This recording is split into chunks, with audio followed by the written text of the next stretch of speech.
Log on, tune in, find out. Another good idea from Cambridge. So today we move from the theme of sustainable consumption and production to the theme of sustainable governance. And of course, it's no surprise that when you put together a bunch of representatives of religious organisations and NGOs, among others, and academics, government inevitably comes in with a stick, and that has been the case over the last day and a half. So it's a great opportunity for us to have somebody speak to us this morning from the inside of government, so to speak, from the inside of government, how things look like from the inside rather than from the outside. Some people say that government doesn't listen. Well, Paul Chambers, our speaker this morning, has been here since the beginning of the conference and has been listening very carefully, I'm sure. So it's a great privilege to welcome him to speak. Paul has a PhD in ecology from Oxford University.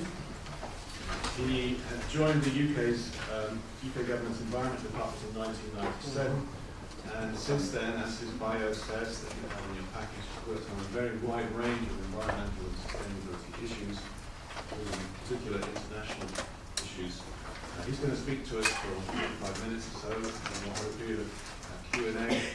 After the break, we have three further distinguished people to form a panel, and we look forward to their contributions as well. And would you please welcome Paul Chambers.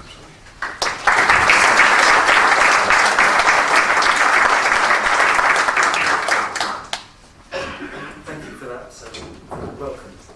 I should stress that I'm speaking today in a personal capacity and not sort of formally representing the UK government, which I think cuts both ways in terms of what I can say and what you can say to me. I come to this as first and foremost as a Christian, as an environmentalist second, and then as a civil servant third. And I should say this is very much a sort of practitioner's viewpoint. I don't have a sort of academic view of sustainability or government for that matter. So today I'm going to look at the broad theme of governing for sustainability. I'll look at how we're doing both in the UK and internationally, and I'll finish by suggesting some potential ways forward, including how as faith communities we might engage. But I'll start with quite a simple observation. Our current unsustainability is the result of the sum of all human activity. For a typical developed country system, like most of us in this room, is the product of a very complex web of impacts, starting with the global supply chains for the resources that we use and the products that we use, the direct impacts of our own activities like our travel and heating our homes and so on, and then the impacts of our waste and all the things that we throw away. And every level of society is implicated to some extent in our current unsustainability. So any transition towards sustainability must involve changes of behaviour at every level: personal, household, community, national and global, including by businesses and the third sector. Now there are many levels of government that interact with all those. There's local councils, city or state governments, national governments, and the EU. I mean, there is no international government as such, but there are many institutional and legal frameworks governing our international activity. So governing for sustainability isn't just about national government, but it's about the drivers for change at all those levels. And I think it's all too easy to think that we can tackle issues simply by an act of national government, say by legislating for a particular outcome. A personal observation of mine, having worked on a climate communications campaign a few years ago, is actually how little direct leverage national government has over citizens' behaviours and values, in a Western democracy at least. And you only have to look at how much of the sort of positive progress has come through things like transition plans, which weren't led by government at all. So my first point is simply this, that any discussion about governing for sustainability is about far more than what many people would think of as government. It's about influencing the behaviour and choices of citizens, communities, companies, universities like this one. And it's about doing this through all the different institutions of government at every level. And it's about using the levers and drivers outside of government too. So moving on to my second theme, how are we doing so far? Now I think here in the UK there are many positive signals. I mean, one that caught my eye just a few weeks ago was the announcement that for the very first time in at least a century, there are otters now in every county in England. And that says a lot about what we've been doing for water quality in the last few decades.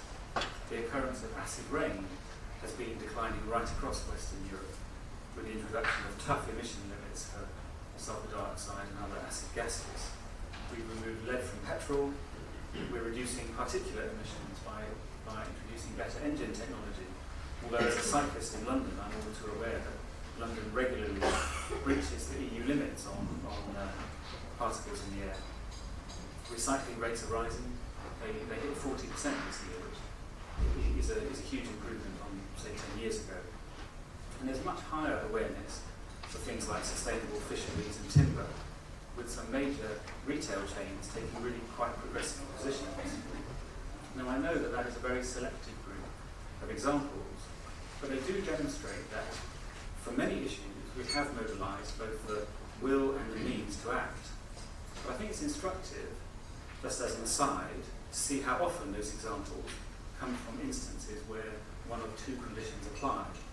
Either they have very visible local impacts, so there are very tangible benefits from taking action, or there are technical substitutes that allow us to reduce environmental impacts without loss of utility or significant behaviour change.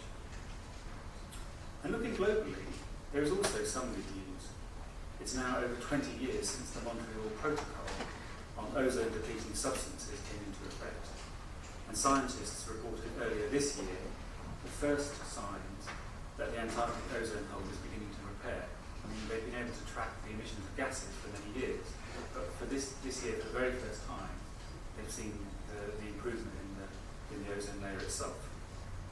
I haven't got time now, but I think there's some very interesting lessons to learn on why international action on ozone has worked, in contrast to so many of the others.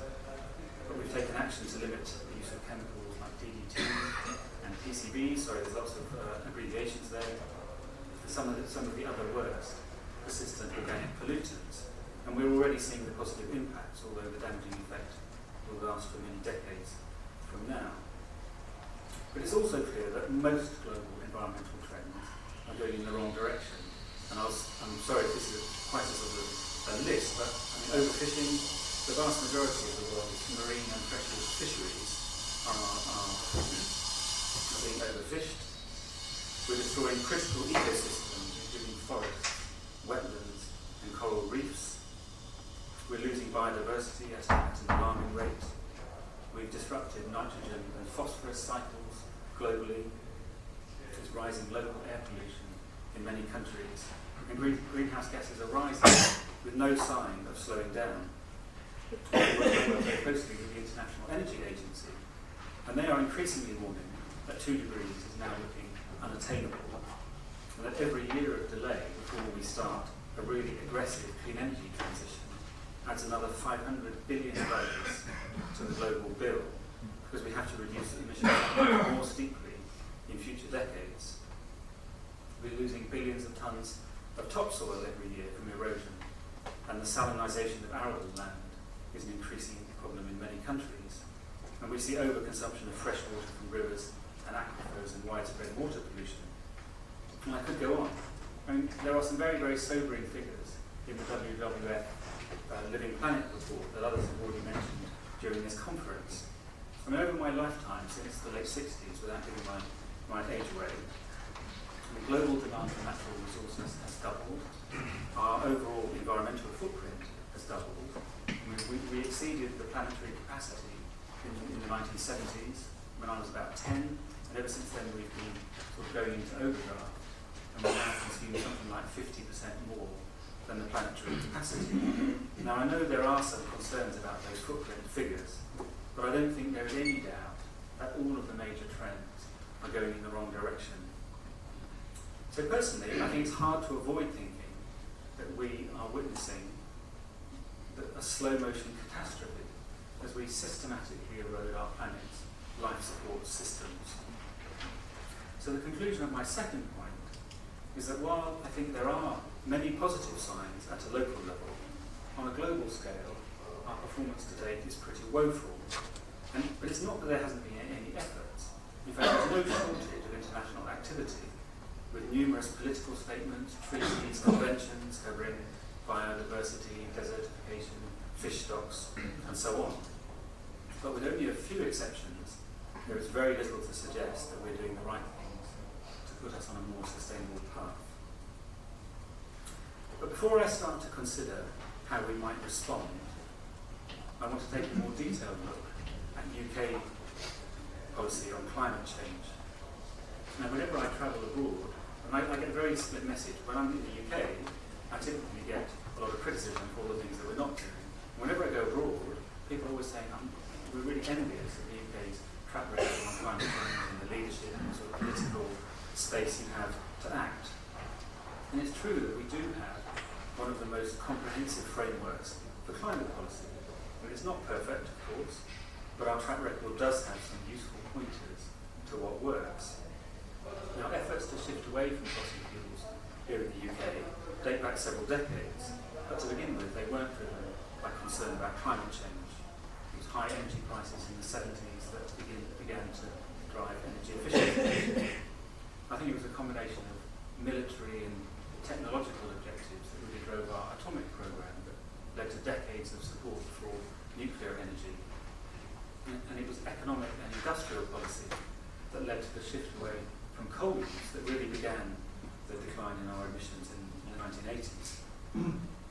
Now, I think it's recognised that high-level awareness of the need to act on climate change dates back at least to the UN Stockholm Conference in 1972, so at least 40 years. But in the UK, I think it really took hold under Margaret Thatcher, as we heard. I think Paul Eakins mentioned this on the first day. Now, she was a scientist. She listened to her scientific advisors and began to take some very hard-hitting messages to the international community in 1989 to the UN General Assembly and 1990 to the UN Climate Assembly. And the UK very actively pushed those UN processes, the UN Framework Convention and the Kyoto Protocol. And in parallel with that, we implemented a domestic policy programme to meet our international targets. Now, a lot of people say, well, it's easy for you, you had the dash for gas that kind of did all the hard work. And that's true for at least half of what we had to do in the sort of 1980s and 1990s. So that is only half. And the rest had to come from a sort of a very comprehensive climate change programme, which includes a number of policies, and I'll just run through some of the key ones. We brought in an energy tax, the climate change levy, with a series of voluntary agreements for energy efficiency industry. And actually, with my international role, I do a lot of work in China and India, and both those countries have actually lifted the example of that policy and implemented it in their own countries. We've been insulating our existing buildings and incrementally tightening building regulations on the way to low or zero emission buildings later this decade. We've introduced product policy. So we phased out things like incandescent lamps. I think 60-watt ones were taken off the market just a few weeks ago. We've introduced high efficiency white goods and boilers. We've imposed a household energy efficiency obligation on the energy suppliers. So the energy suppliers have got quite tough targets, costing them about £1 billion a year on consumers. We've introduced public information campaigns and awareness raising through things like the Energy Saving Trust and the Action CO2 campaign. And we've made big cuts in the public sector. And my own department moved into the G-rated building 3 years ago. And we cut our emissions by 20% 2 years running, as part of most recently as part of the 1010 campaign. There was a sort of cross-Whitehall competition, and DEC came second. So our ministers weren't very pleased with that. One really key aspect is to decarbonise our electricity supply through low carbon sources, and in the future, potentially through carbon capture and storage. Now, we're pushing renewable energy. We heard a lot about that from Juliet yesterday, so I won't go into the details. But we have policies like the renewables obligation for large-scale producers, we've got feed-in tariffs coming in, a renewable heat incentive. I mean, heat is often the forgotten part of the picture, but in fact an enormous amount of our energy is on heating spaces and so on, and we're progressively introducing incentives for biomass and wood fuels and so on. And then the bigger electricity market reform process that Juliet mentioned yesterday. So that's a sort of a very broad overview of our climate policy. Now that was all well and good, and in the sort of mid-2000s, there was increasing realisation that tackling climate change means taking some very, very long-term decisions about infrastructure, in things like energy, transport, the building sector. And for that to work, you really need to give confidence to decision makers that this is an agenda that's going to last many years, many decades, much longer than the political cycle. And we already had a political target of a 60% cut by 2050 at this point, but that wasn't enough to reassure people that this was a really long-term government commitment. So this pressure led to the Climate Change Act in 2008, and this had huge support from NGOs. In fact, I found out from Randy yesterday that it was actually Friends of the Earth who drafted the very first draft of the Climate Change Act. And then there was a wider Stop Climate Chaos coalition that really held government's feet to the fire and helped push that legislation through in 2008. And the Climate Change Act includes a number, I think, of really significant things. It made our long-term carbon target legally binding, and we increased it from 60% to 80% by 2050, and that's all from a 1990 baseline. And it introduced the carbon budgets approach, where we set legally binding 5-year budgets, and we have to set those budgets at least 15 years in advance. So the government began by setting the first 3 budgets. Just in the last few months, we've set the 4th. And there was a very, very big tussle within Whitehall over the level of the 4th carbon budget. And in the end, Devon prevailed, and we've set that at 50% emissions cut on 1990 levels for the period 2023 to 2027. And then it also established the Climate Change Committee to provide independent advice to government, and that's currently chaired by Lord Adair Turner. So we have a very long-term framework. We've got a sort of systematic process of tracking emissions and forcing the government to meet those targets, and we have independent advice advising government on the targets that we should meet. And so far we're on track. Our overall greenhouse gas emissions have fallen about 25% since 1990, and will comfortably exceed our Kyoto Protocol targets and the first carbon budget. And in fact, our modelling suggests that we'll quite comfortably exceed the first 3 carbon budgets, and then it gets much trickier by the 4th. And we're due to publish in a few months' time the plans for how we meet the 4th carbon budget. But it's not all rosy, and to offer a critique, I really want to highlight 2 things. The first is, I think there's increasing evidence that our emission reductions mask very big increases in outsourced emissions. And our statistics exclude most of the contribution from international aviation and shipping, and they exclude completely the embodied emissions in all the things that we import and no longer make in this country.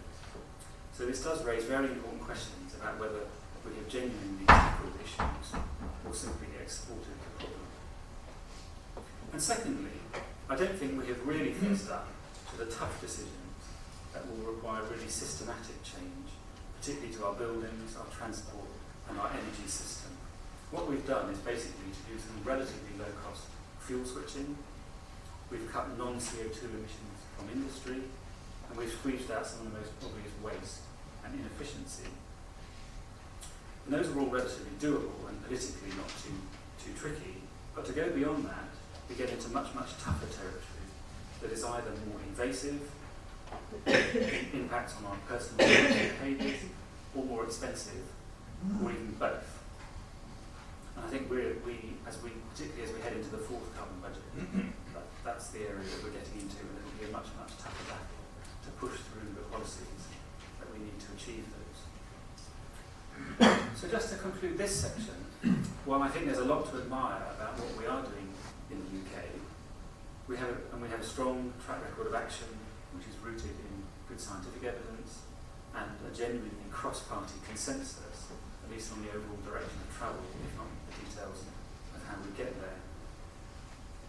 So in my next section, I'm going to move on to think about what we need to do at a global level. Now, we've already heard many times in this conference that urgent global level is essential, urgent global action is essential. No one country can tackle this on their own. In fact, the UK does 2% of emissions. Our emissions reductions will be counted by somewhere like China's growth in just a matter of a few weeks or months. So all the major emitters need to take action. But it's worth being clear that when we think about international action, we're actually talking about two different things. The first is some of those genuinely transnational issues like aviation and shipping, and they are very important. And the EU is trying to do something on aviation, for example, through the EU Emissions Trading Scheme, which already applies within the EU, and we're trying from next year to bring in carriers from outside into the Emissions Trading Scheme. It's facing very, very, very stiff resistance from lots of other countries, including the US, who want to sort of take us to sort of the equivalent of the international courts, and in defence of their carriers who would have to pay for landing and taking off from the EU. We'll see whether the EU prevails and manages to bring in international aviation into the trading scheme. And just recently, you probably didn't even see the news, the International Maritime Organization introduced the first efficiency standards for ships. Now that's something we've been pushing for a very, very long time through the IMO, and the UK and a few other states have finally succeeded in getting that through. It doesn't take effect until 2013, and even then there's a sort of 4-year window for ships that have already had their keel made and so on, so there's lots more to do. But it's the first truly international agreement on climate change and shipping. But for the most part, our international climate negotiations are all about driving national action.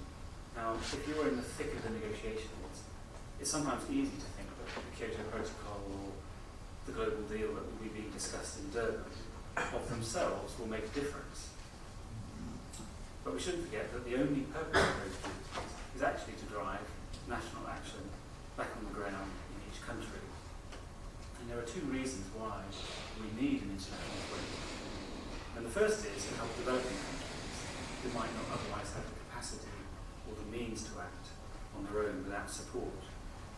And the second is to coordinate action so that we know that everyone else is in the same boat and doing their bit.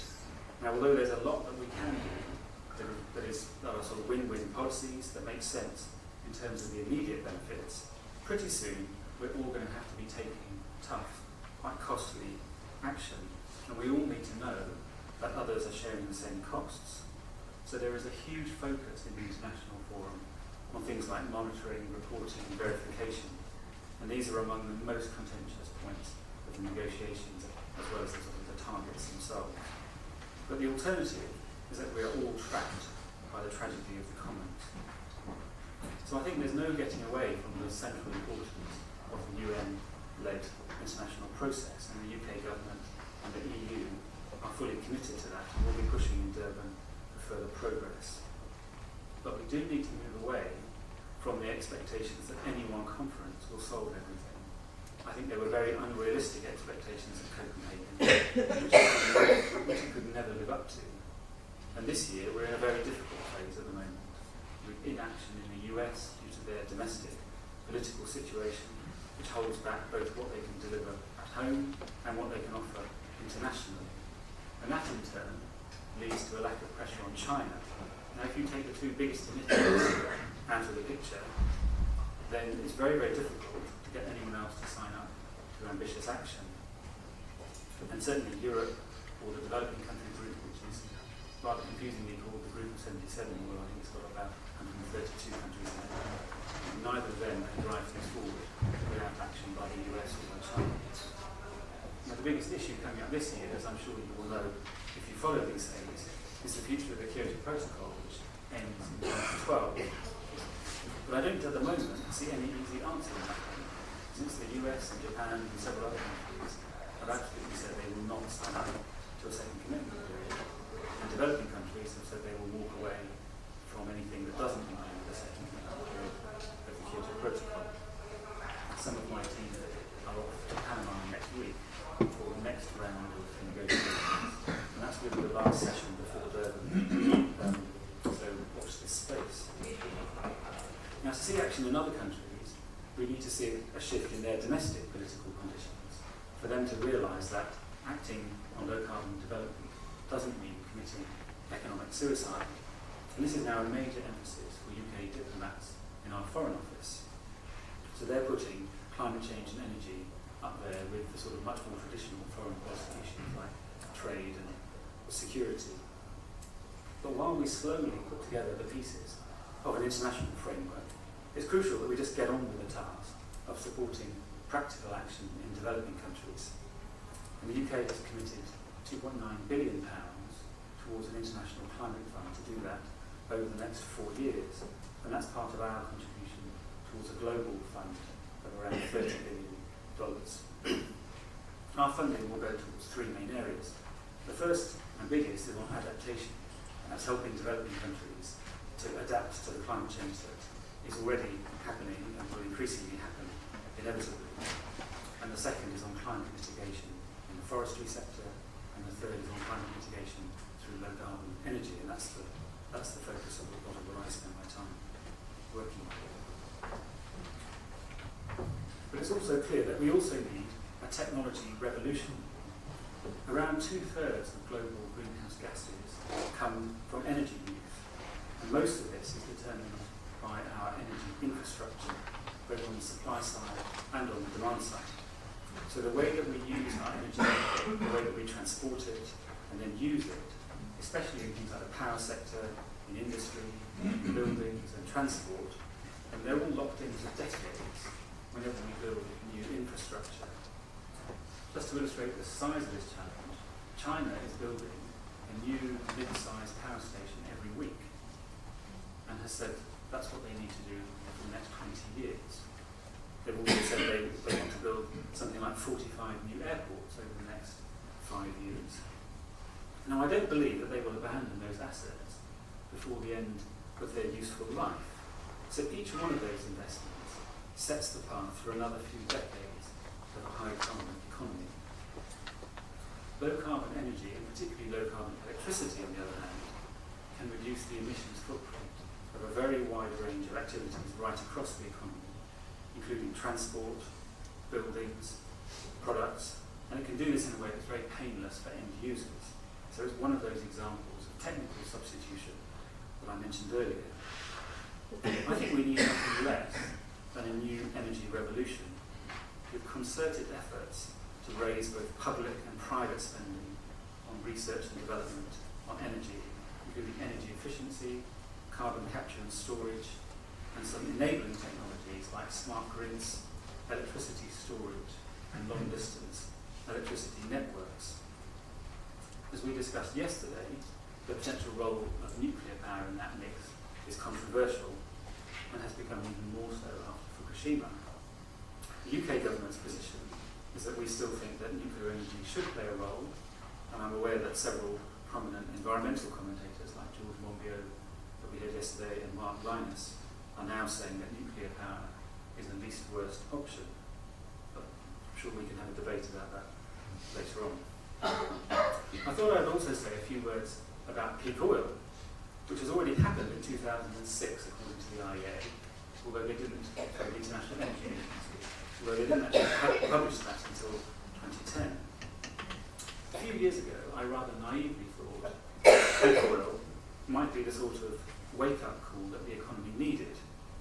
But as Paul Ekins pointed out on the first day, the effect is actually to raise prices, and that in turn pushes the fossil fuel industry to exploit ever more difficult sources of fossil energy, such as oil reserves in deep water, in the Arctic, or things like oil shale or unconventional gas sources. Now, if you add all the world's known fossil energy reserves, it's thousands of gigatons of carbon, way more than we can safely emit into the atmosphere. And most of that comes from coal and unconventional oil like tar sands. Now there is a project called the Carbon Tracker Initiative. I don't know if any of you have come across it, and they recently published a report called Carbon Bubble. And that shows that even if you just add up the booked reserves on the oil, gas and coal companies that are on the world stock exchanges, that alone adds up to more than twice what we can safely emit between now and 2050. So those companies are already sitting on known reserves that greatly exceed what we can safely burn. So we need to find a way to leave fossil carbon either in the ground, unburned, or permanently reburied through carbon sequestration. Now I focus mainly on climate change because I know much less about the broader environmental issues such as water or biodiversity. But there are great hopes for the Rio +20 conference in, I think it's in June or July next year in Brazil. And many environmentalists are pressing for new environmental institutions, for something like a beefed up UNEP to take its position as a parallel to the WTO or the World Bank. Now this may well be an important step, but I'm always wary of seeing institutional change as the sole answer. So I think we need to do far more than that. So to move towards the conclusion of my talk, as I prepared to come to this conference, I thought for many months whether there are any simple answers to the question of governing for sustainability. And if there was a simple answer, I would have told you it. But I don't think there is one. I think we're dealing with such huge issues of great complexity which combine environmental, economic and social aspects that they just cannot be distilled down to a simple approach or a set of rules. So instead, I have some key points that I hope might guide our collective efforts. The first one is the importance of information and evidence. I was struck by one of the points in Jared Diamond's book, Collapse, about the way in many of his examples in which a decision-making elite were insulated from the signals that should have been providing information about the increasing degradation of their local environments. And in a similar way, the combination of our wealth and global supply chains means that societies in developed nations are incredibly insulated from real feedback from natural systems and hence from the consequences of our lifestyles. We need to systematically gather comprehensive information on key sustainability indicators and ensure that this is available in a really accessible way to the public and decision makers in government and elsewhere. And I think it's amazing how prevalent information on the stock markets is, particularly in a sort of economic downturn like now. You only have to walk into a railway station or somewhere and you see the rolling banner with the FTSE or Hang Seng or Dow Jones indices on. But how often do we hear about things like fish stocks or bee populations? How many politicians do you think know that the Arctic ice reached another summertime low just a few weeks ago? I'm told this. The key challenge within this is to find better ways of dealing with science and uncertainty. At the heart of many environmental issues lies the very difficult task of taking uncertain science, particularly about future impacts, and then generating sufficiently robust analysis, like scenarios or advice on the costs and benefits of action. And this is particularly hard in the case of climate change because of the long time lags involved. Now, the UK government is a big supporter of the Intergovernmental Panel on Climate Change, which has 3,000 or 4,000 of the world's climate scientists who draft big reports every few years. But even they struggle to communicate risk and uncertainty in a convincing way. And I don't know the answer to this one, but I'm convinced that we're not winning the battle at the moment. Yet being able to take precautionary action on the basis of uncertain information is an absolutely critical element if we're going to realign the trajectory of our development. And staying with this theme of analysis and information, DEC's chief scientist, David Mackay, he's a physics prof here in Cambridge, has been developing a 2050 calculator, which Juliet mentioned and is on the DEC website. It's completely open source, so you can go right through all the pages of it and see where the numbers come from. And it's a fantastic tool playing around with different energy scenarios, seeing what we would have to do if we didn't want nuclear, or if we want 100% renewables, or if we don't believe CCS will work. And it really shows you the size of the challenge and how big an energy, how much energy we actually need.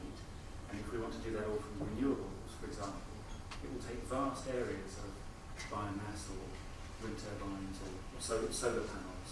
And it's only when you really start to see the energy picture in the round that you can make good decisions about it. And they're just about to release the third update of that calculator that for the first time will have cost information. And I think that will make it an even more compelling policy tool. I mentioned earlier the Stern Review, and that has had a huge impact globally by using really hard-nosed economic analysis to demonstrate that it will cost less to act now than to deal with the consequences of climate change later. And I think there is a huge value in repeating Stern-type analyses for other issues. And I think for this reason, DEFRA has been supporting a big international project called the Economics of Ecosystems and Biodiversity, or TEEB. And that's been trying to make the case for the value of ecosystem services in the same way. But this can't just be about facts, or building ever stronger technologies, or even finding the perfect smoking gun for the link between weather and climate change. Now, I don't have any particular insight on the phenomenon of climate skepticism, but I think that people who didn't adopt a mindset for rational reasons are very unlikely to change that mindset based on reasoned arguments. Instead, as we heard very eloquently yesterday from Ruth and Tom and Satish, we actually need to change societal norms and values and to engage people on a different level. And this is where I think that the faith group input can come in most powerfully. We need to find a better story or narrative on climate change. I mean, it's very clear that fear does not work. You can't endlessly scare people about doom and gloom scenarios, about natural systems all breaking down. We need to find ways of speaking to individuals, companies, governments about the attractions and benefits of a more sustainable society. We need to create and communicate visions of a sustainable civilization with attractive lifestyles. So moving on to my second point, which is about getting our frameworks right. Now this may sound really boring. I guess I am a civil servant and I work on some boring things. But I truly believe that it will only be by influencing the framework in which decision makers operate that we will make the transition to sustainability. Now in my work I interact with officials from governments all around the world and the World Bank and so on. And looking at some of the unsustainable decisions being made right now about our economy, our cities, our transport systems or energy, it often strikes me that these aren't being made by people who are either unintelligent or incompetent or bad or have any kind of malign will to try and destroy our future well-being. They're each trying to make good decisions under the circumstances in which they find themselves and within their own framework of values and objectives. And I think if we can't unpack why, I think we're never really going to get to the bottom of how to make decisions that align with sustainability work. I mean, inside government, this framework is most often a product of formal structures like regulations, government targets or political pressure, but they're also influenced by personal values and societal norms. And to use an easy illustration, it's obvious that if ministers and officials in government see short-term economic growth as measured by GDP as their main measure of success, then the choices that they make are unlikely to be optimal in terms of long-term well-being and sustainability. Now we can of course lobby to reverse particular decisions, but unless we change the framework in which those decisions are being made, we're trying to push water uphill. Now, as we've already heard, one obvious way is to get away from growth as a defining objective, particularly growth framed narrowly in economic measures. I quite like the quote I read that said, "It's only cancer cells and economists that believe in perpetual growth." But one of the hard things about sustainability is that it requires us to trade off good things now against future benefits. So how do we treat the future seriously, particularly in democracies where politicians are elected for just a few years at a time. Again, I think this comes down to the frame for decision making. And I think the UK's carbon budget and climate target framework provides one example of what works. And the question I have is, could that apply more broadly? Could we take a carbon budget and carbon targets approach and apply it to other issues? Or could we try and use that in other countries or in other contexts? Speaking of democracy, I do think that democracy holds unique challenges for the transition to sustainability. Governments can't be significantly out of step from the population. A government can, of course, lead, and they should, but they can never get too far ahead, and they need to iterate with voters' values. And this means that securing a sustainable future can never just be the vision of an enlightened elite. It will only ever happen when it's reflected in both the personal behaviours and democratic choices of the population. And I do worry about the direction being taken in the US, where the anti-climate lobby makes it almost impossible to take ambitious action. And I wonder whether there's any way to mobilise the church in America to see global environmental issues as basic issues of fairness and equity. And I use an example from government that I'm most familiar with, but I think the same applies to other decision makers, whether that's by individuals about the products they buy, the car they drive, or the flights they take, a company investing in a new product or a new facility, or some finance institution deciding where to put our savings or pensions. Now, all of these individual decisions are made within a context that is set by a web of influences, regulations, societal norms, values. I want to highlight just two. One really critical influence that Paul Ekins and Bill McKibben have both mentioned is carbon pricing. The idea that we impose, either through carbon taxes or emission caps, some value on greenhouse gas emissions. Now, this has the potential to really systemically change decisions on resource allocation in a way that aligns very well with the market-based economies that we operate in. So carbon pricing is one. And the second is some combination of labelling and information combined with regulation. Now, there is a huge value in the softer side of that spectrum. So approaches like energy labelling or the provision of information on environmental performance, like pesticide-free cotton, or, again, my three-letter acronyms, FSC timber, Forest Stewardship Timber, or MSC fish, Marine Stewardship Council fish, or fair trade status, and so on. And I could go on, but there are many examples of this working and making a difference to behaviour right up and down the supply chain. But there is a very real danger that we end up just overloading people, and you can see my list of, just from my list of labels, that we end up overloading legal information and leave them confused and not really sure what is the best thing to do. So there is a role for government to regulate and simply take the worst products off the market through a process that some people call choice editing. And this has already happened for things like light bulbs and fridges and boilers. But I think we need to use that very carefully, and that's another one where within a democracy we have to be very cautious about how we use that. I think the role of faith groups to influence the frameworks in which people make decisions can be critical, both in terms of the personal behaviour of those groups. I think we should never underestimate the power of example to shape societal values, but also by directly influencing decision makers, both in government and in the private sector. Now, I've personally been most aware of it inside government on issues like the Climate Change Act that I mentioned earlier, and also the big international events like the Rio Earth Summit in 2002, the Johannesburg Earth Summit in 2002, and the Copenhagen Conference. Although, as Anne Pettifor said on Monday, Church's focus has tended to be on development issues rather than climate issues. I'm coming towards the end, and I just wanted to mention a few other points that I don't want to miss out on. The first is that we should harness other agendas whenever they align with ours. So whether that's energy security, or economic growth, or local air quality, or health, they all work as drivers for things like energy efficiency and renewable energy. And we should use them to strengthen the personal and political drivers for change. The second point is that we do need to talk about population. Global population is inextricably linked to the scale of human impacts. In fact, there's some Japanese economist who even has his name, Kaya something, which to me it seems like a no-brainer. If you have more people, you have more impacts. But anyway, he made his name working it out.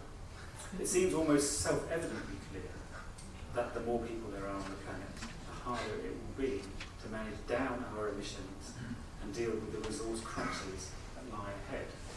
And yet population is very difficult to handle in terms of public policy, and very, very few political leaders are even willing to mention it. My third point is about the power of corporate lobbying. Now, the Stern Review came out with that rather reassuring figure that we can deal with climate change with only a cost of 1% of GDP, plus minus a few. But that masks very, very significant distributional impacts. In other words, there will be winners and there will be losers. And where those losers are very wealthy individuals and companies, their ability to resist change and to co-opt national decision-making for their own benefit is of huge significance. And we must find ways, maybe by using the power of the internet, as Bill suggested yesterday, to help our elected representatives face down vested interests. And without this, we will never ever be able to tackle climate change sufficiently. And another very important point in all this is that we have to be holistic. I know it's often very tempting to focus down on single and more tractable issues, but we can't solve single issues in isolation. They are all linked together. So we can't tackle climate, but ignore food security, for example. Now, I'm personally very concerned about the role of biofuels, which I think, despite good intentions, will inevitably pitch the world's rich car drivers against the food needs of some of the poorest people on the planet. And we're already seeing that through high commodity prices and through increasing land grabs in places like Africa. And it's particularly perverse that some of that is being done in the name of climate change. And that leads me on to a very final point on social sustainability. My focus has been largely on technical and economic solutions, but we cannot ignore the social side. Currently, there are over 5 million households in the UK that suffer from fuel poverty, and we have to take them into account when we're designing climate policy, including things like renewables, which do cost more. And globally, there are over 1 billion people who have no access to electricity.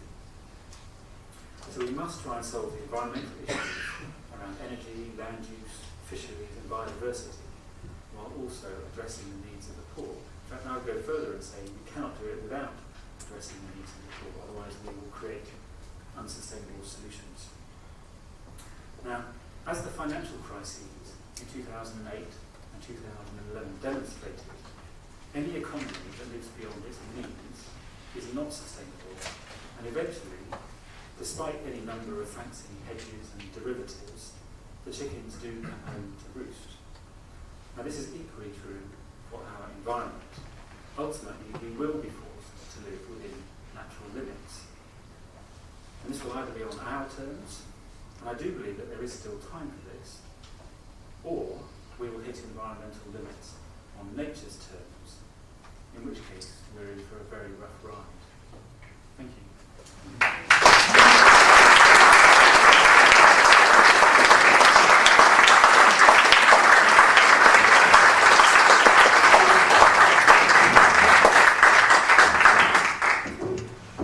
Thank you very much indeed, Paul, for really a comprehensive and fascinating perspective of what the world looks like from inside. To discuss. We have 35 minutes at least for questions and comments. And I'm going to jump in straight away and ask the first question, if I may. It's the only question I'm asking in the whole conference. Why you can say your question. Insofar as you can answer this question in your private capacity, day to day, month to month, as you mix with many colleagues in your department, how many of them are committed to the kind of vision that you yourself share and that you've shared with us today? And what's the level of personal buy-in in your colleagues? And then there's a sub-question to that, which is, how seriously is the sustainability agenda taken in other departments of government? So just a couple of quick questions to get us going. I think, I mean, those two questions are very closely linked. I think DEC, particularly on the climate side, has an awful lot of people who are in there, like me, because they have a very personal commitment to the agenda. I don't think that holds true across government. I mean, we do an awful lot of very mundane things, and there aren't people out there blazing ambition in pension reform or something. So a lot of people work in government because that's the job they do at the moment. And energy and climate has its share of people for whom it's just a job that they have to do and do well. So I think we have more than our fair share of people who absolutely have that commitment. But across government, I would say it's a very tiny minority. I think if I'm candid, I think DEFRA, we split off from DEFRA, the climate science split off from DEFRA 3 years ago. I think my perception is that they have slipped back in terms of their ambition levels for sustainability in the last few years, but I don't work terribly closely on things like forestry or sustainable development anymore. But I mean, abolishing the Sustainable Development Commission to say that this is now integrated across government, again, definitely my personal view, not my public one. I just don't think that stands up to scrutiny myself. I mean, there's no way we've integrated sustainable development across government, and the SDC was one of the few things that really helped government and held ministers' feet to the fire when they needed to. Okay, thanks very much. Okay, let's take there'll be a flurry of questions. I think possibly I'll take 2 or 3 at once, if that's okay, and you can make a note. We had a question down here first. 2 questions down here. Yes, sir. Josh first. Josh Gordon, Vice Associate Director and Councillor. The question really follows on from this one and the way you concluded your talk, which is about social policy, and whether any calculation modelling has been done on the impact of, say for example, divorce and the way that more people are living apart, and the impact of especially elderly parents, elderly grandparents not being cared for or living with their children. So whether that kind of social policy has been joined up across departments, and what kind of calculations have been done, I suppose whether that would make a significant impact on the on our carbon footprint. Maybe there are other parts of policy which I'm not thinking of, which you thought of, which could help us at a local council level to look back to the way that we encourage people. Actually, can I just ask if does anybody else have a social policy type question that would link with that one? Anybody? No. Okay. All right. We'll go to Cosmo. Well, thank you for your thoughts. You ended on an interesting note, talking about living within natural limits. What is your take on the position of the Club of Rome, limits to growth and overshoot? What's your view on that? And we'll take just one more over on this side. Right. Oh, in the middle, Claire. Claire Bryden. There are many multinationals who are the sizes of countries, and I wondered how far it's possible to affect the likes of, say, Cargill and Glencore, and the big oil companies. You mentioned these big lobbyists, but there are also very hidden companies like Cargill and Glencore, which basically control commodities, food commodities. I mean, on social policy, my answer I think will be disappointingly short. I don't think anyone is doing that kind of joined up thinking in government. I mean, there are some pretty common sense insights that if you make people commute further and disperse families, then we all have to travel more. But I don't think anyone is taking that to its conclusion in terms of public policy, in terms of the design of neighbourhoods and so on. Why not? At a causal level, because it's very complicated and cuts across the the agenda of too many people to get useful outputs out of it quickly. But that, I mean, that's not justifying it. I'm just saying that's why in practical terms I don't think anyone is doing it. Maybe there's a role for local authorities to push central government to do that some more. On natural limits, I mean, I see, in terms of public policy, I see very, very little on natural limits. I mean, even things like peak oil, which is a sort of mathematical certainty, was really off the agenda until very, very recently. And I mean, maybe DEFRA are able to explore a bit more about things like collapsing fish stocks without upsetting the economic markets quite so profoundly. But I see very, very little sort of discussion on limits to growth. And yes, I think it's hard if you spend any time looking at those issues, not to say, again, it's a matter of mathematics. I mean, we cannot keep growing our physical resource use in a finite planet. Now, we don't know where those limits to growth are, and we don't know what the shape of the trajectory will be, whether we'll suddenly fall off a cliff or whether we can have a soft landing. I personally think there ought to be a much bigger object of public policy. And on the final one, on multinationals, I mean, I think that is such a tricky issue. And you've got companies that both through their financial clout and they can shift money around all over the globe without paying tax anywhere. They can deploy resources in terms of political capital that exceeds most ministries. And I think, I was struck by some words from Bill yesterday saying we've grown institutions that are too big. I mean, they're too big to fail if they were financial institutions. They're too big to succeed if we genuinely have a sort of sustainability as our objective. But I don't have any insight in how we can handle it. Okay, thanks. Let's take 3 questions from the top end. So there's 2 in the corner there and then 1 over on the right. Hi, I'm Frances Boyd from the University of Cambridge. You touched on the fact that potentially an alternative to GDP is needed. I guess we all agree that it doesn't measure anything good. Classic example being if there's a car crash, you increase economic activity, so potentially increase GDP. And I just wondered whether you have any insight on the UK government's kind of position in thinking about supporting or opposing any alternative to GDP.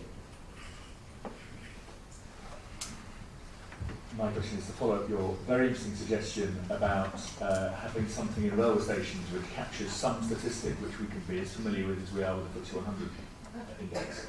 Any particular statistics you'd recommend for that?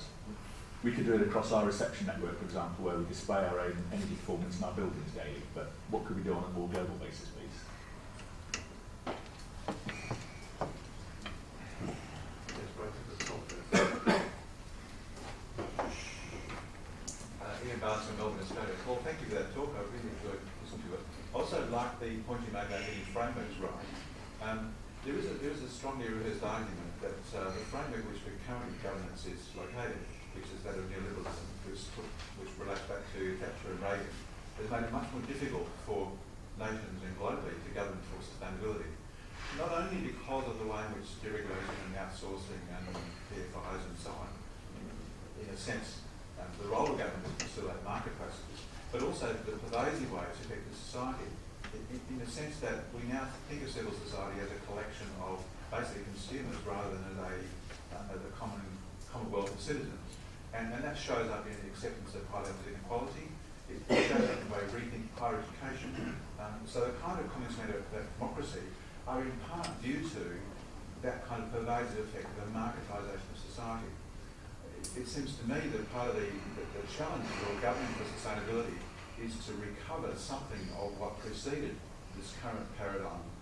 And I guess as instances of that, the Labor Party in Britain is talking about what after New Labour, Blue Labour, Purple Labour, which in a sense is trying to reconnect to some notion of civil society that can resist globalisation and marketisation. So my question is whether, from your position, that kind of discussion has any relevance way you think about government?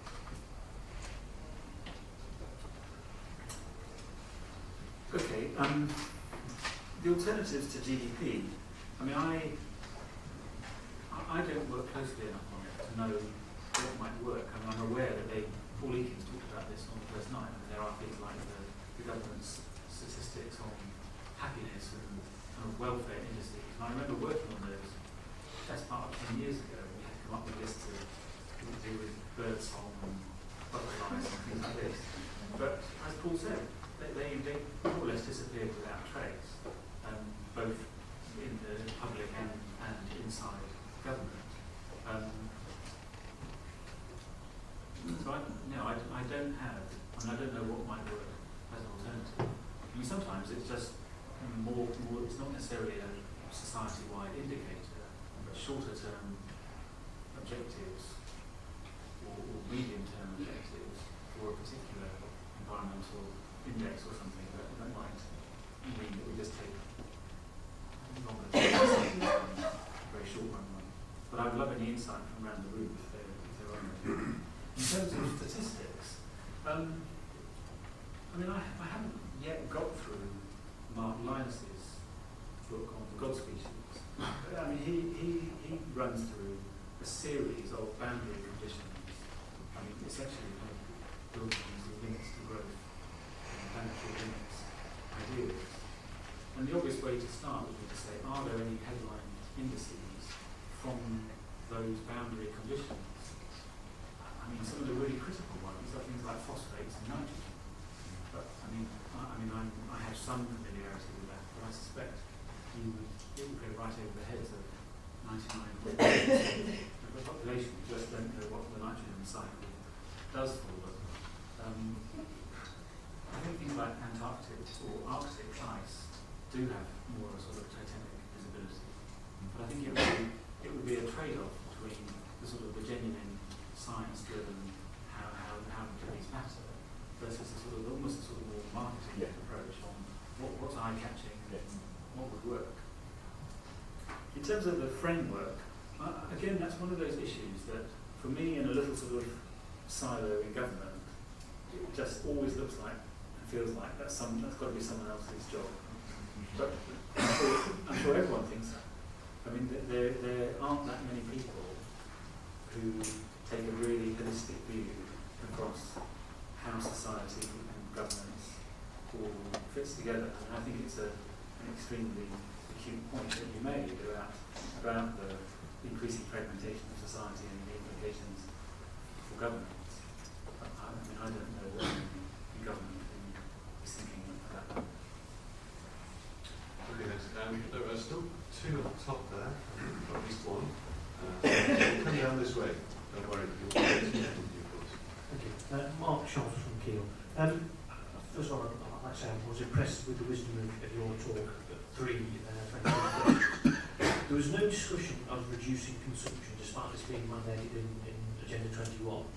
And certainly, we think about no longer promoting the vices that are inherent in consumerism, or even admitting that economics is a deeply normative way of making policy, which Stern did, but that hasn't been reflected in government. With regards to sort of the religion thing, would you want to reflect on Windsor 2009 and the opportunities that presented for? Explain to me what Windsor 2009 is. All the world religions met together in Windsor in 2009 to discuss environmental development issues. It was recorded in the BBC. It wasn't sort of particularly well known, but there was some recording of it. And with regards to sort of scaring the public, are you saying we should lie, rather than be truthful about how bad things are, such as the CN? Okay, thanks. Yes, there was a question here.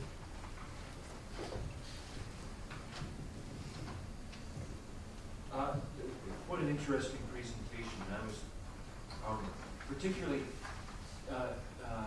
pleased to sort of hear about the ways that diplomats and things from Britain around the world are working on these issues, and also your reflections on candid reflections on the need to leave carbon in the ground. For those of us from outside this country who don't understand how its politics and things work all the time,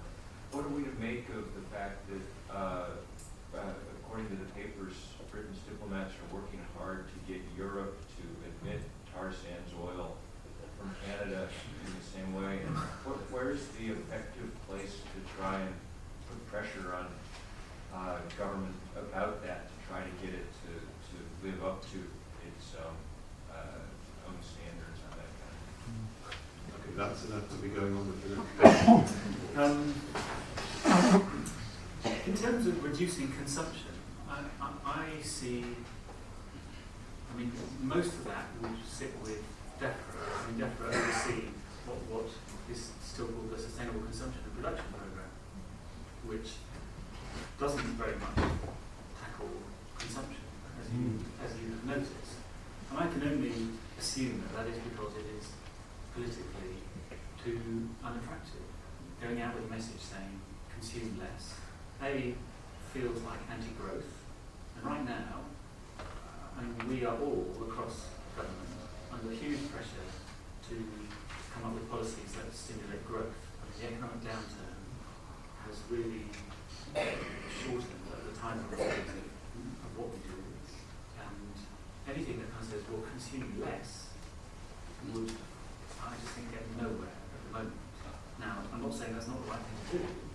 I'm simply saying the political environment in which we're in at the moment is very much one of sustaining consumption and sustaining consumer demand, and trying to export into any market around the world where there still is consumer demand.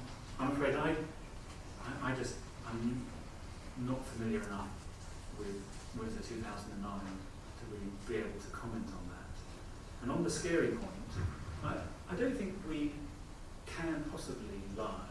I just don't think we want to major on that as the focus of our communication with the public. I mean, I don't want to brush it under the carpet or say climate change and runaway climate change isn't happening, but equally it doesn't need to be the focus of our public messages. I think all the evidence is that it just does not work. I mean, people's response to things that they can't, are so big that they can't respond to them. It's just to sort of have some kind of cognitive split where they just get on with it every day and don't address the coming tsunami or whatever it is. So yeah, I think it's about effective messaging. It's not about lying.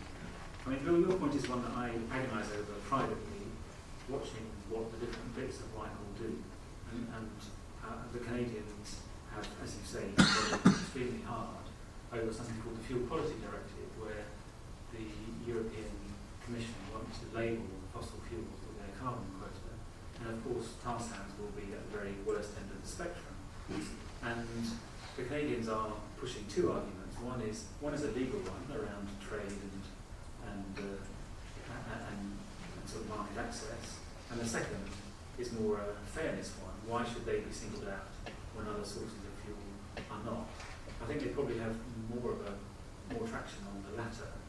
Now, it has, without being able to, and I don't work on it directly, but it's exposed a lot of conflict within Whitehall. Now, Chris Huhne, my own minister, is firmly championing we should make informed decisions about the carbon content of fuels, but he's up against quite stiff resistance from other bits of Whitehall that see opening up tar sands and a potential new source as it's the security of supply arguments that are winning the day.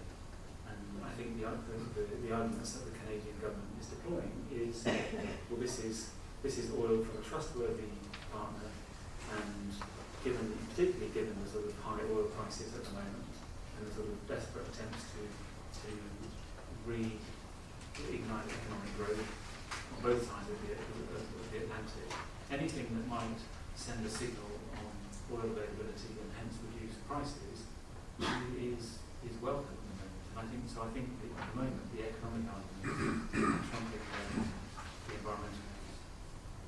But I'm happy to talk about it more offline. I can't say too much here. Okay, well, make sure you take your mic off when you have that conversation. Okay, we're going to come down this way now. So questions, yes, one here, and then two there. So that's the next three. Nigel Cooper from the Church of England. we're in the process of trying to write a response to the National Planning Policy Framework consultation. And if anyone else is working on that, I'd like them to sort of speak to me. I'm wondering what direction we take it in. To my mind, the framework at the moment is very growth-led. It talks about priorities of sustainable development, but the sustainable bit seems almost missing. You mentioned T, but the economics of ecosystems and biodiversity and our own national ecosystem assessment, that gets a sort of a footnote, but doesn't really register in the process as to how economically, though perhaps not financially, how economically valuable all of our natural capital is.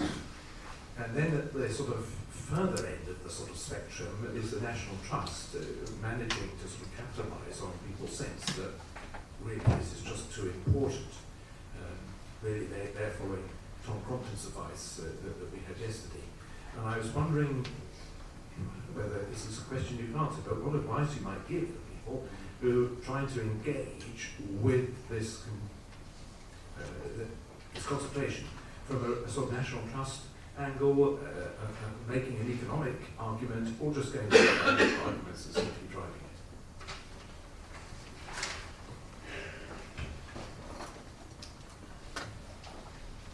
Peter Jones from ECL.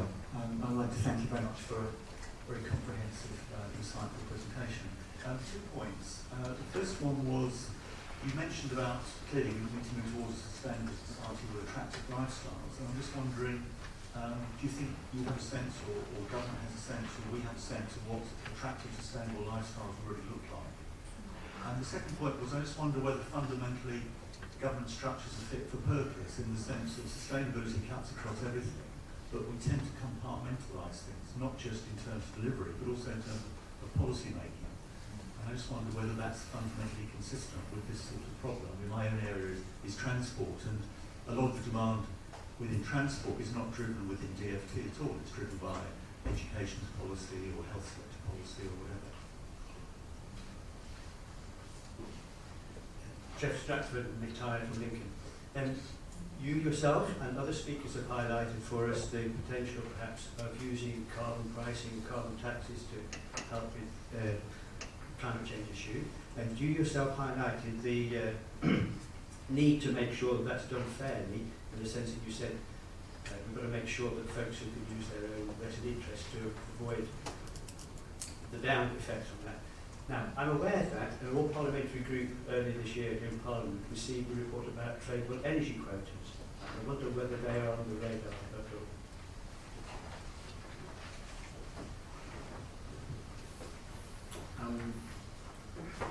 Long enough to answer all this. I mean, the planning framework, I only see it through a DEC lens, I'm afraid.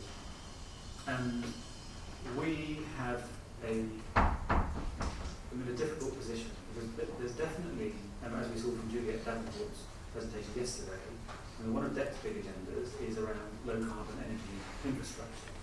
And certainly for many of our stakeholders, they will say the planning system is the single biggest obstruction to any kind of energy infrastructure, not just wind farms, but it might be transmission lines to hook up to new sources, or the expansion of different kinds of energy.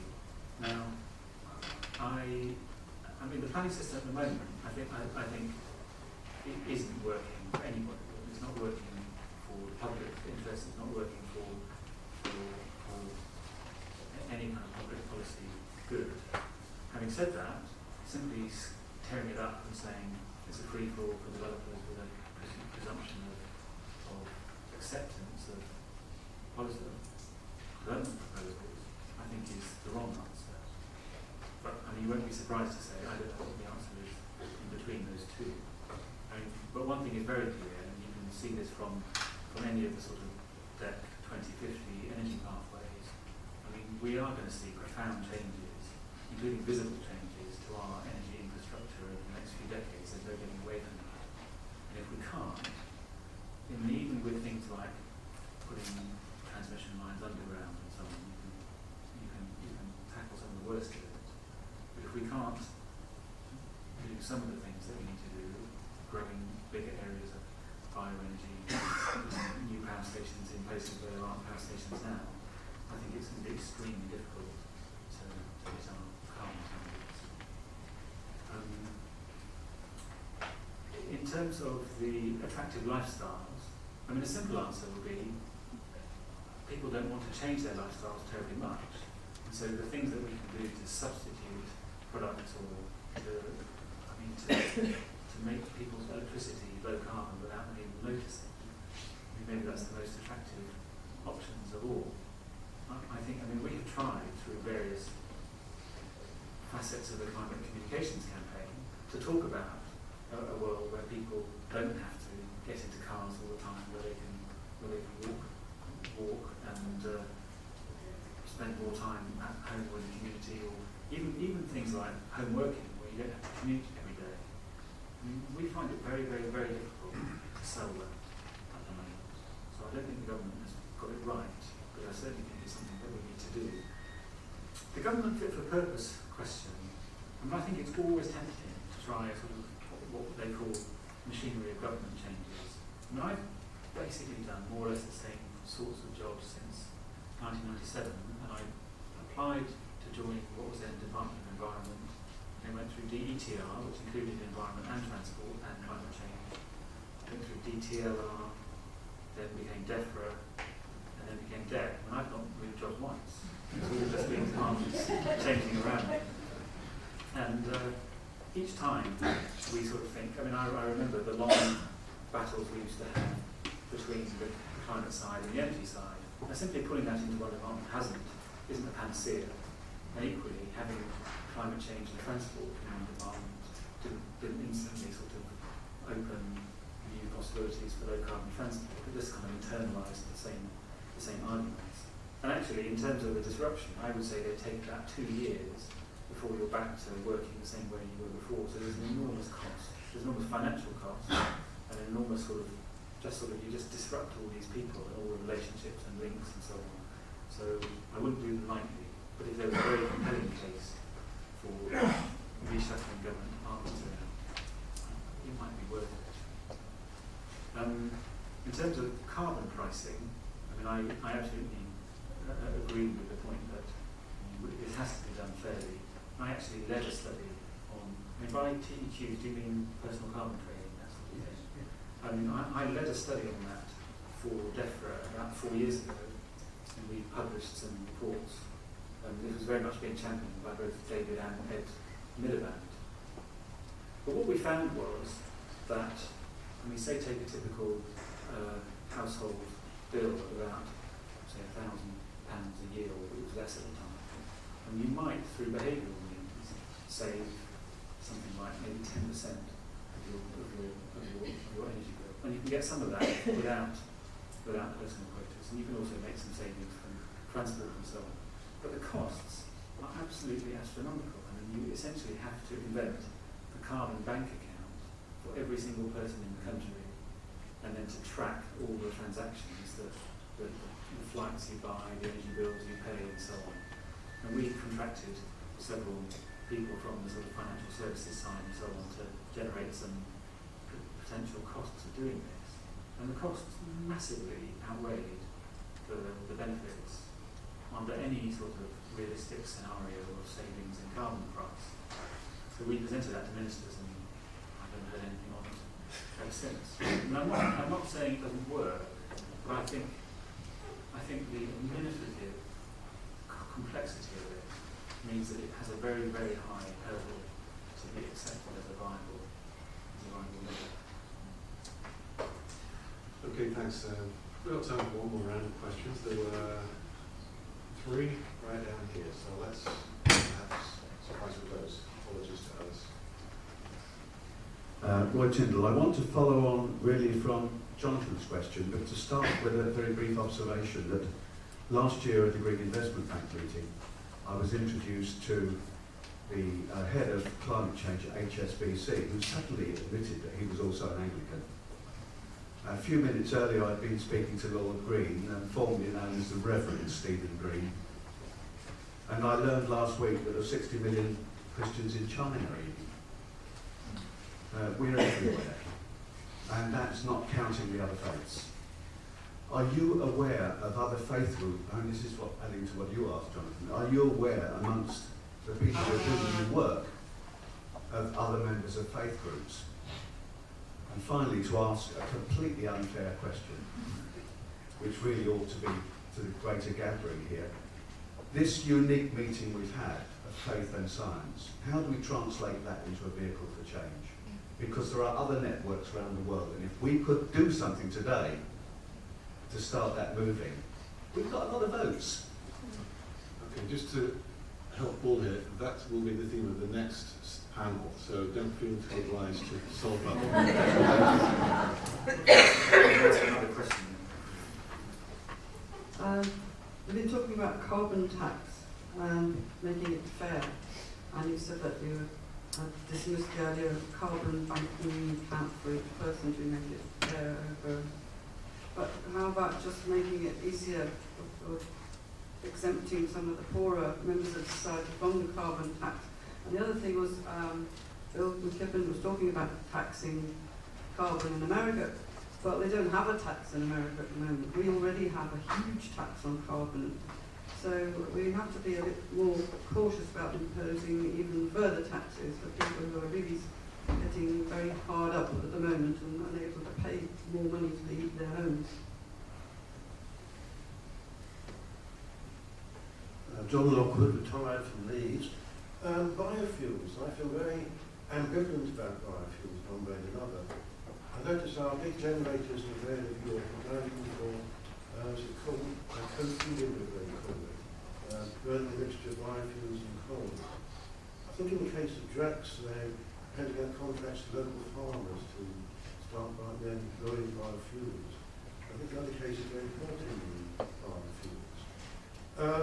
If you're growing biofuels, you can't then be growing food. There's a trade-off there. The local generators say, well, they're cutting the carbon footprint, so we have to import something there. This must be good. But I think there are trade-offs. The other thing that does concern me is as the temperature gets warmer, plants do change the way in which they grow. And I suspect that biofuels become less and less attractive. So how do you feel about the use of biofuels by the generators? So we've got about 3 minutes, Paul, if you can just wrap those up. Okay. On faith groups, I come away from this last 2 days very inspired by the sort of consensus that faith groups working in partnership with secular NGOs can greatly increase their leverage, both directly and sort of influencing governments.